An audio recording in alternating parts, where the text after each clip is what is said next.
I'd always known that I was adopted from Guatemala, but knew nothing about my biological mother until the 6th grade, when I was assigned an ancestry project by my teacher, Miss Borcom. Researching for this project at the age of 12, I had no idea that the assignment would change the way I thought about the world and shape my life for years.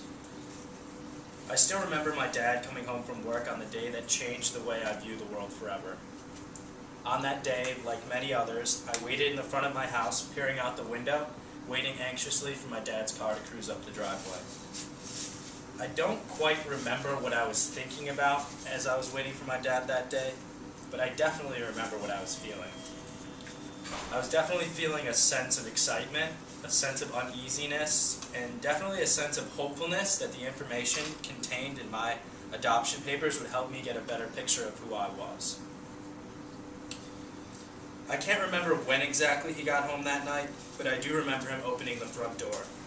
A manila envelope in hand, my name scribbled on its side in his distinctive cursive handwriting. I remember asking him immediately as he opened the door if I could read the documents before dinner, to which he replied calmly, "Let's take a look after we eat." Walking in, putting his hand on my shoulder, putting his keys and briefcase, the envelope down on a countertop. I don't quite remember if I did eat before I read the papers, but what I do remember is that I read them for the first time alone. I remember closing the door to my room, pulling out the papers from the envelope, and reading them alone. I could not have imagined at the age of 12 what I was about to learn. To learn that my mother had left her tiny village, her home in a tiny village in southern Guatemala, to move to the capital at the age of 15 to work as a maid. To learn that my mother had not completed elementary school, or that my mother was 19 when I was born, or that my mother had told my father that she was pregnant with me, and he beat her, threw her out, and asked her never to return, or that my mother was illiterate and had to sign my adoption papers with a fingerprint and not a signature.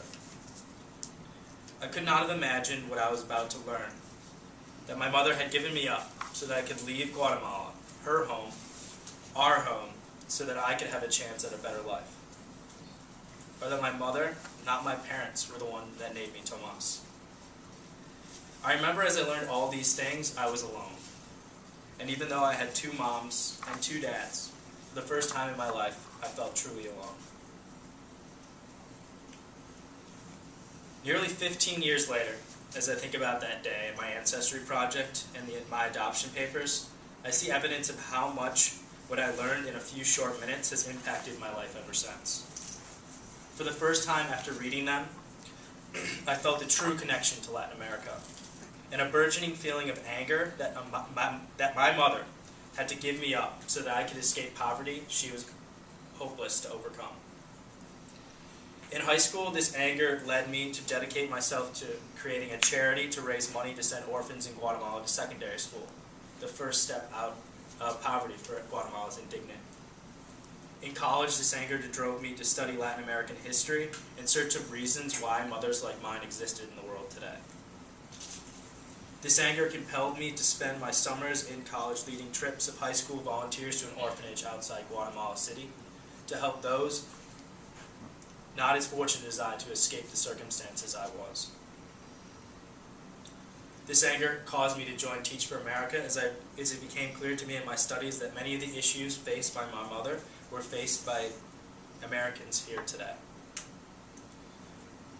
Although I forget in the daily grind of being an educator, it is my passion for 2 interconnected things that I discovered when I was 12 that drive me to teach. One is my passion to assist people like my mother as they escape the cycle of poverty, not just for themselves, but for their children and their generations that follow. 2 is my desire to help alleviate the systematic poverty that faced Latinos both inside and outside the United States by helping them gain its most powerful elixir, education. It is this belief in education and the opportunity it affords those who have it that defines my motivation as an educator. It is my desire to ensure that none of my students, past, present, or future, ever feel the sense of hopelessness that my mother must have felt to be compelled to make the ultimate sacrifice of her motherhood for my betterment. In sum, if I had to say in just a single sentence why I do every day what I do, I would say my mom, who gave me up, is the reason I do.